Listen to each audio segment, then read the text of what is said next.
Hi, so this is the first episode of a series that we're looking at how Blizzard, and in particular the WoW team, can improve... Sorry, I've got my cat here, so just being a bit of an idiot. Hang on, I'm just gonna... Sorry. So basically this is part of the series which will be looking at how the WoW team, and Blizzard as a whole, but I'll mostly focusing on WoW, sometimes Diablo, can improve their standing with the community, because as we all know, WoD, they've kind of let the ball slip just a little bit, you know. So, while WoD has had many issues, I'll aim to keep my videos forward-thinking so that Blizzard, or any game developer for that matter, can keep to these points that I'll mention without getting bogged down in any rants or just negative crap, because no one really cares about that. So, now that we have that out of the way, I feel that the WoW team could really benefit from keeping the key YouTube and Twitch community members on board, because at the moment we've got this weird issue where we have a lot of people who really love the game, but they're just reporting about how bad WoD is, we haven't got enough content, we haven't got this, you know. So really what I think that Blizzard needs to do going forward with Legion is to not only create a good game, but keep the community in a place where they can be happy with what, you know, is going on.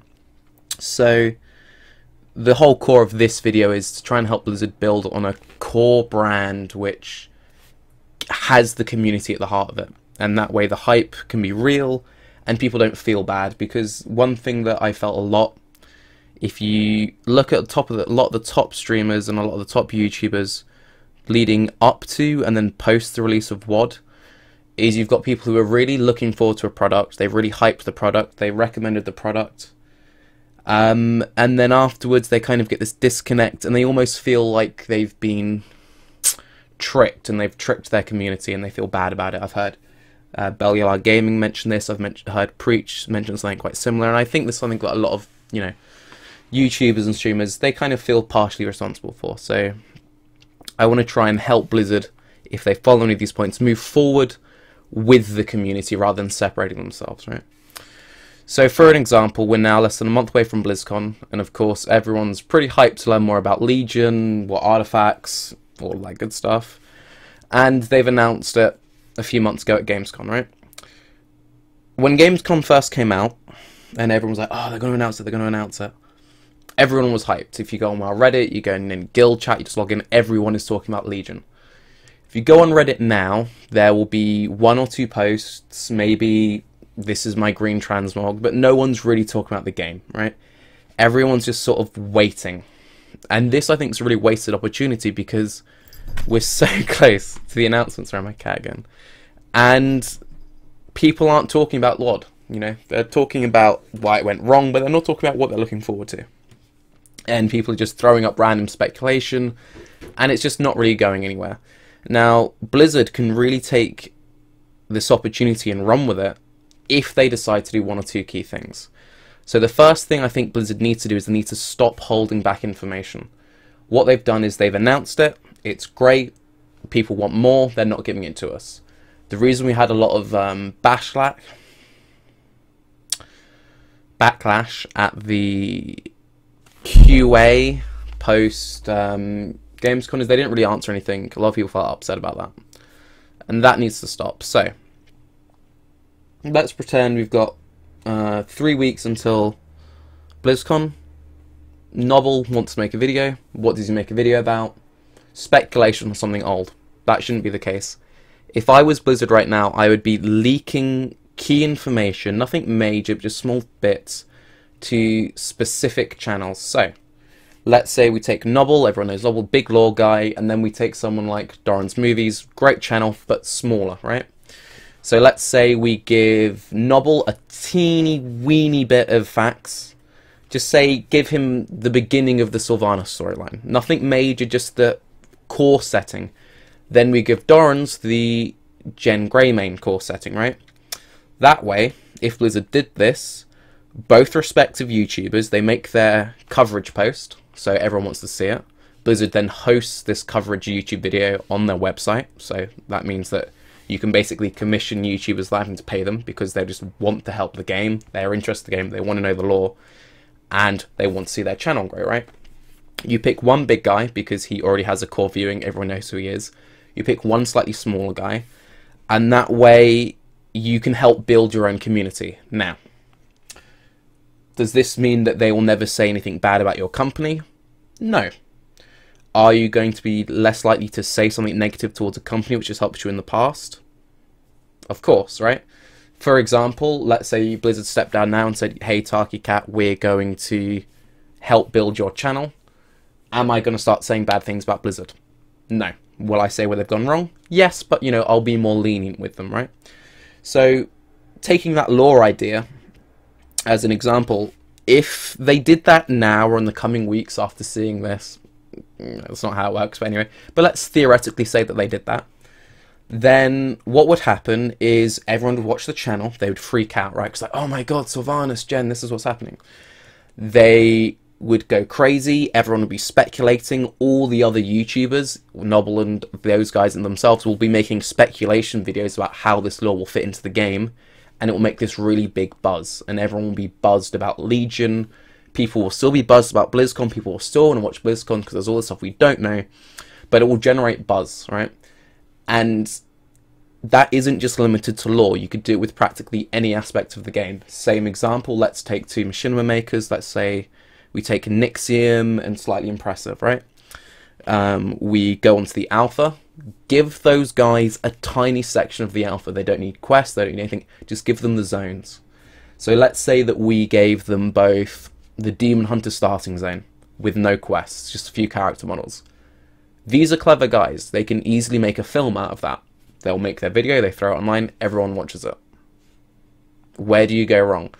You're not giving away any trade secrets, you're showing someone something very, very small, you're earning goodwill with your community, and frankly, that's what Blizzard needs right now. They need goodwill. They need people to believe that they still care, not only about the game, but about the player base, because I think that's where most people are feeling lost with Blizzard, right? They're feeling like they're not respected or cared about, or that they're just there for the credit cards and they're not there for the building the community, right? Which I like to think isn't true. If you look at the other Blizzard titles, if we take Hearthstone for example, you know, Hearthstone's doing some bad things but mostly good things to promote their own community, right? The best example I have of this is Kripparrian makes a video talking about the state of the game, and Ben Brode himself, one of the lead developers, makes a response video to that video. That was really cool. That was amazingly cool. People now think that Ben Brode's the coolest guy in the world. All he does is laughs. Everyone loves him. Everyone loves the Hearthstone team. Simple. Diablo has a similar thing with their build of the week kind of section stuff they do. And it's just a way of making people feel good about your game again. So, the lore guys, you give them a tiny snippet of lore. The machinima guys, you let them play around with some models. Cool. Let's take the PvP guys, right? As someone who, up until this point, was mostly a PvPer, I now run my own heroic guild, but I was just a PvPer for multiple expansions. I felt really lost in WoD. There wasn't really that much to do, really. The class balance wasn't that great. Didn't really feel like we were being listened to. We're saying, we hate Ashran. What do? Buff Ashran, no new BGs, no new arenas, no nothing. Yeah. Take someone like Kobrak, right? Kobrak is a very good YouTuber. He makes amazing content. He spent years saying Destro Warlocks are in a terrible place. How do you win Kobrak back over if you're Blizzard? Leak him the information. Tell him this is what we're planning. This is the artifact weapon, or this is what we're planning. This is how we're reworking it. You're getting Fell Flame. Just give him something, right? He can then go. He can take that information. He can analyze it. He can make content. You may not win him back. You know, you might still have some PvPers who aren't that happy with you or whatever. But if you offer your community something, then at the very least they'll talk about it, and at the very least there's buzz. Even if you say, hey, we're doing this thing, here's our new rogue changes, and people hate it, and you don't need to give them everything, just give them something small. BlizzCon is so close now that people will forget about it, right? Because no matter what anyone says now, in a month's time, we're going to watch BlizzCon, we're going to fall in love with the game, we're going to pre-order, we're going to do all that stuff, right? We're going to buy the game anyway. But the problem is that if everyone just buys the game and the player base still feels ignored, they're not going to stick with you. and the YouTubers aren't going to stick with you, and the streamers aren't going to stick with you. You know, they're going to keep feeling marginalized, and the community will keep feeling split, right? So that's a very specific case, and apologies, Cobrak, if I've said anything which I shouldn't have, but that was just a specific example. So other good examples of how you could help bring back the PvP crowd is just pick a few of the top streamers, pick a few small ones. Again, that way you can help build the small grounds up. Give them a tier of the new PvP tree. Everyone is crazy hyped about how this new PvP tree is going to work. Some people are really excited, some people are really scared, whatever. Say you pick 3 different streamers and you give each one of them a full tier, so the 3 talents. Let them analyze it, right? They now need to watch everyone else's video because they want to know what the other guys have got. You start all this communication. If something looks really wrong, we're now pre-BlizzCon. They can talk about any other changes later on, and they don't look like they've dropped the ball, right?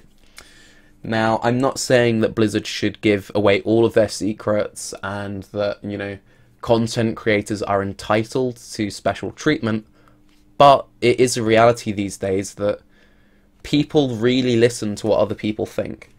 You just need to look at the comment sections. You know, a video can say something which no one's thinking, and then after this one guy said it, that's the only thought process going forward for weeks later. If you want people to keep playing your games and keep loving your company, you need people to feel goodwill towards you. A very good example of this is Grinding Gear Games. They're the guys who make Path of Exile. Now, some of the players of that game, some of the content creators, you know, aren't happy with the state of the game, but they've got nothing but goodwill to say about Grinding Gear Games because of how easy and approachable they are as a company. And that's the one thing I think the WoW team really needs to recapture. So finally, since I've covered all other aspects of the game, just the final point you could do is go to the PvE guys, right? You could maybe pick someone, let's say Asmongold off the top of my head, right? So he's a guy, he does amazing guides, you know, a lot of people know him for his warrior stuff. Show him what you think the warrior 4 set will be. Something cool, maybe throw him the models, maybe don't, but just give him something. He makes a video about it, he starts talking about your game, he's feeling good about you. Is he the kind of guy is he the kind of guy who will say if you've messed up? Yes, of course he is. But people will be nicer to you if they feel they have a connection to you, right? I think the reason why developers such as Helinka get so much backlash on the forums is because the community doesn't have an investment in Helinka as a person. It's just a name, it's just a developer. And if the WoW team were to continue or start even doing these small direct access things, it just puts them in a better light, and at the very least it gets people to talk about their game. Anyway, thanks, and I'll see you again on my next video.